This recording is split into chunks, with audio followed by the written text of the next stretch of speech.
Jets Nation needs to decide which one is it going to be.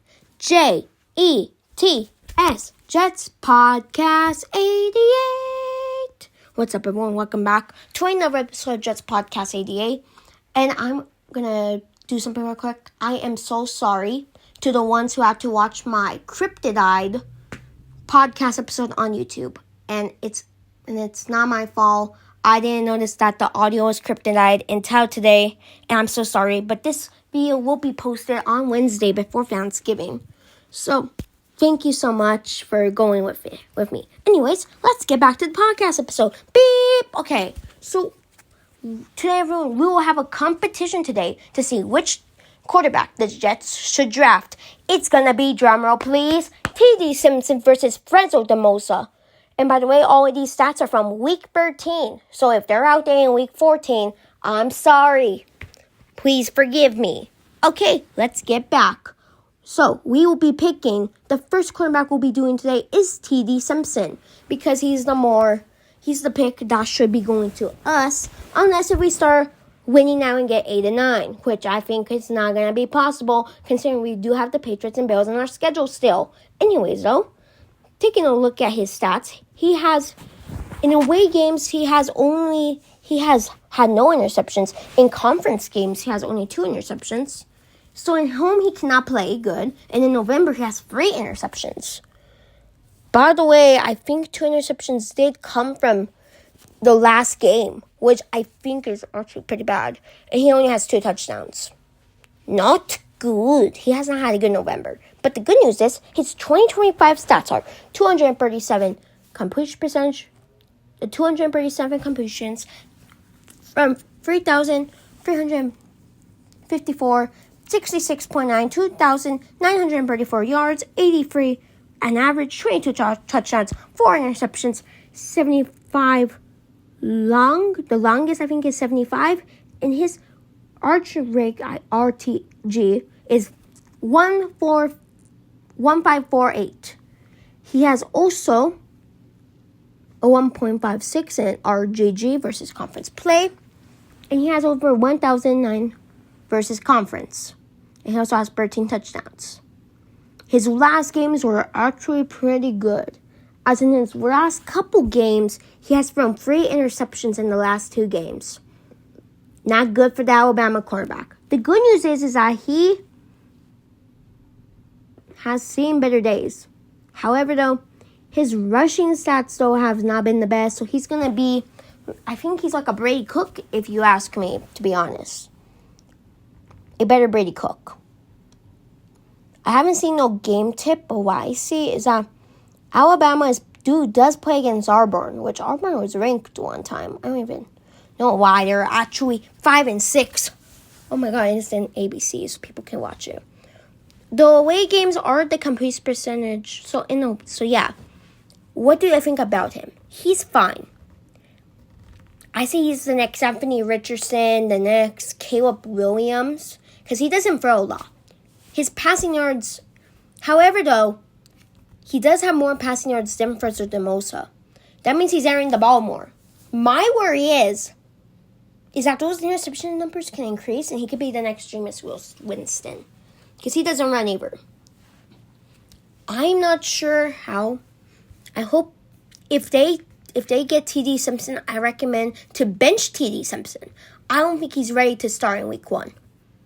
I say he waits for another 5 more games, 10 more games before you start him. Because I don't think T.D. Simpson is that starter. Unless if you hire Coach Brian Dable, which I know he wants offensive coordinator job, but if he doesn't get any, maybe Aaron Glenn, maybe try to offer Brian Dable a quarterback. So we can give him if they're drafting quarterback or not. Okay.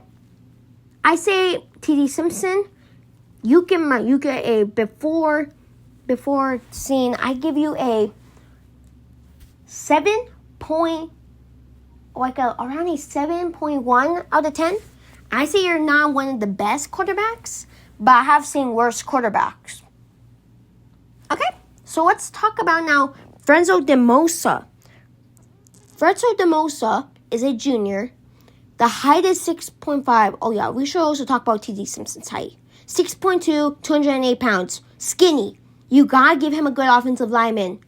That's my recommendation to T.D. Simpson, to them. So I think T.D. Simpson can also succeed too if he has a good offensive lineman.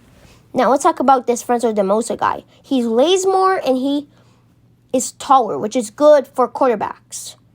Their next game is actually against an NBC on Saturday, playing against the Purdue, which they should be going 12-0. However, though, the last 5 games for him has not been rough, actually, to be honest. He has had 3 consecutive interceptions 3 times in a row. However, though, the UCLA game was a blowout. The Wisconsin one was the only one. Yeah, these stats are not actually bad. My only thing is the passing yards. I say he's a red zone quarterback. What I'm talking about is that he throws in the red zone, which is always a good thing for quarterbacks. If they throw in the red zone, that means they're going to score for you. However, though, you're going to have a good rushing attack for these red zone / short passer quarterbacks. Jalen Gabriel. Yeah, I'm talking to you, Jalen Gabriel. Yeah, you have to have good, because it works sometimes if you have a good rushing attack, which that's why they also got to re-sign Breece Hall. But if they don't, oh no, we're going to have to draft a running back too. I don't think we can trade up, which we're stuck. Okay, now let's get into his real stats. Has 203, 278 attempts, 73% completion percentage, 2,641 yards, 9.5 average, 30 touchdowns, 5 interceptions.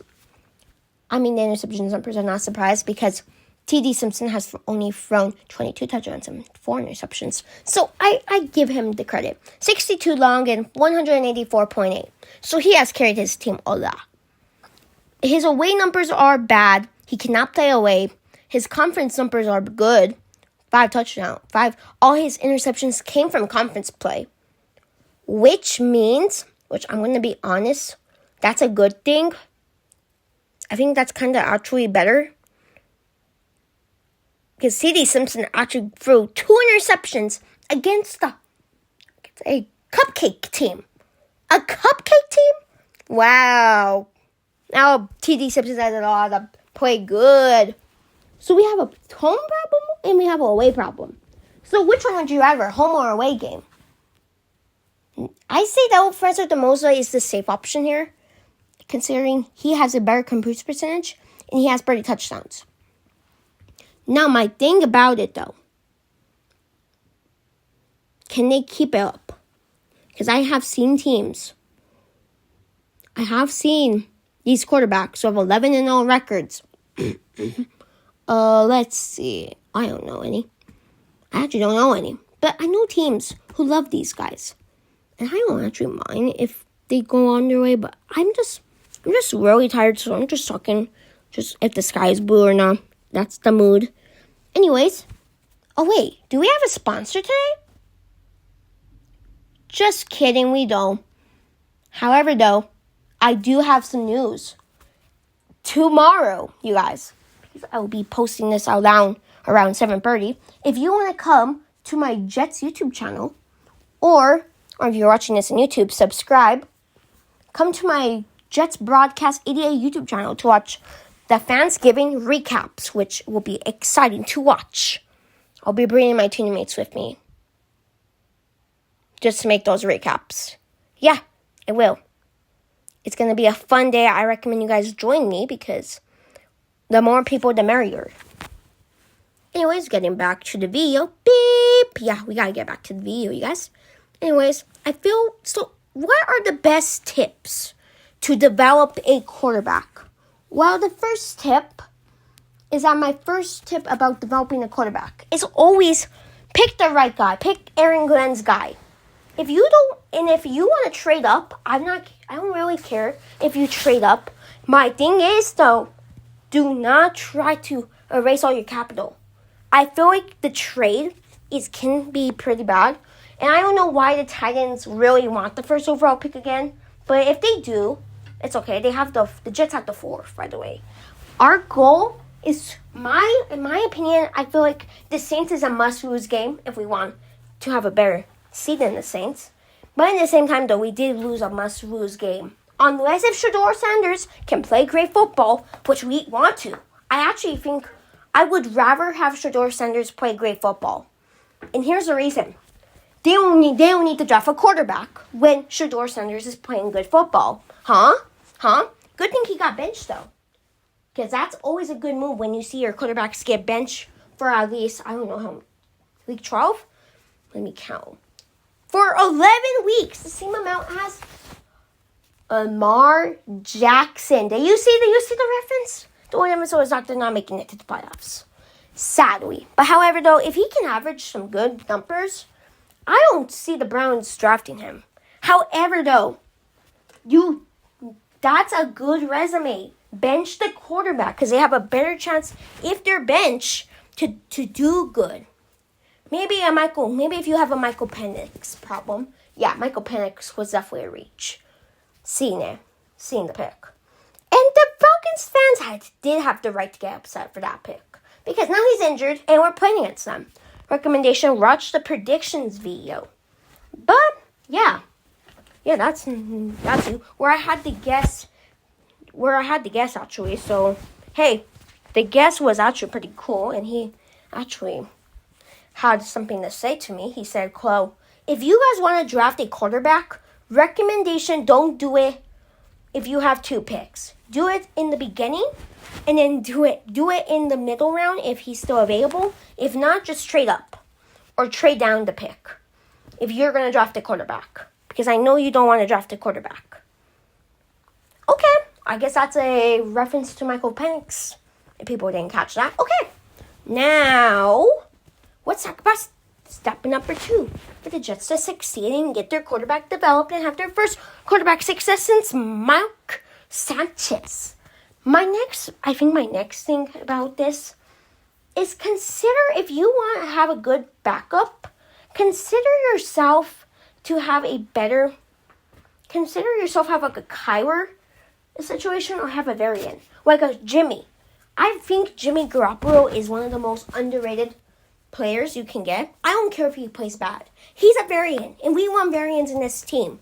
So sign Jimmy Garoppolo, sign I don't know who, just sign any variants. Don't sign these young guys. I don't want to see the Jets sign young guys. And if I see Justin Fields in the team, which they're going to have to because of money problems, I'm just hoping he doesn't start and they trade him to the Cardinals for Kyler Murray. And maybe a 6th-round pick. That's actually a pretty good deal. Huh? Ooh. Yeah, I'm just saying. I'm just being honest. Okay, guys. Or if re-sign Tyrod Taylor if he is not going to retire. Okay? And I think that's it. I think those are all my tips.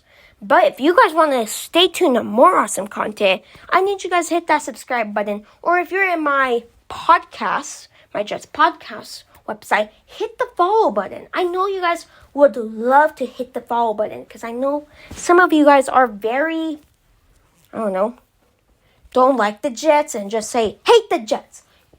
The Jets suck. Oh, the Jets suck. It's okay. We'll do the thing together, you guys.